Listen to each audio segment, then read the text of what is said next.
si ibu ngagawekeun wae lauk laletik kana geuning dititah di ala.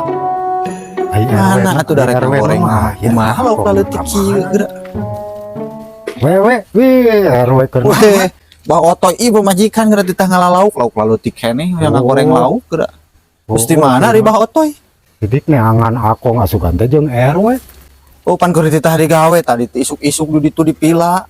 Oh, syukur aya dibere gawe mah.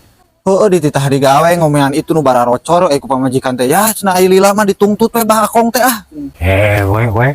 Bejakeun ka pamajikan RW. Ulah kikituan. Ulah kumaha? Ulah make jeung tuntut segala lah.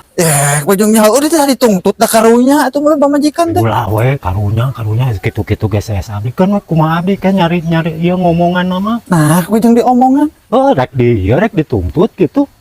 Nah, ini dituntut ke polisi, dibawa ke polisi. Ayo bah otoy ditah dituntut pagaweanana saeutik saeutik. Oh, asugan teh dituntut ditahan ke polisi gitu di. Wah, dari doa gitu bah akong ditahan. Oh, nya tah itu mata Mata kowe atuh bisa jadi doa ulah gitu ah.